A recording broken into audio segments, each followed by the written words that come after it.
Huyu Kabilie akija Zanzibar, si tunampiga tunakuwa na pointi 8. Kwa hiyo bado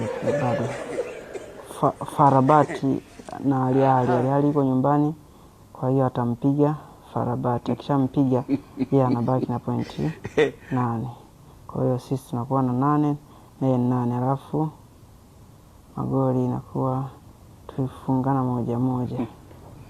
Kwa hiyo kwa manake afungwe yeye na Ali kuanzia magoli ngapi sasa?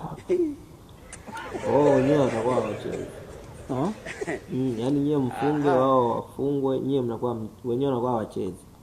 Sasa si Farabati hawezi kumfunga Ali nyumbani Kwa hesabu za Jangwani sasa. Alafu sisi huyu Kabarie akija hapa Zanzibar tunaua. Na nini? Tunampiga alafu tunakuwa na pointi 8 na yeye tunalingana naye 8. Kwa hiyo tunakuwa tumepita. Kwa hiyo mkimfunga mnapita.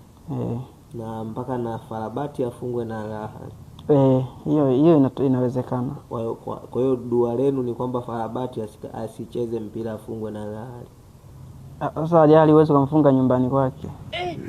Wewe huyo Kabile ndio unamfunga kwako. Bana wewe mfanya kitu kimoja.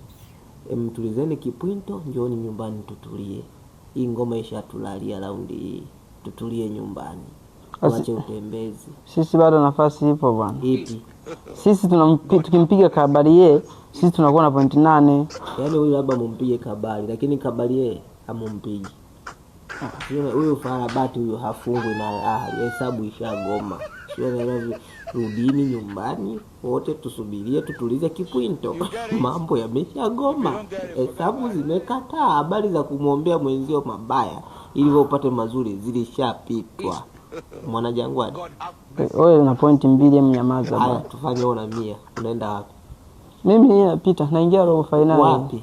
Hii robo mimi naingia. Labda robo kilo ya mchele, lakini robo ya mashindano ya soka. Wewe nisikilize vizuri.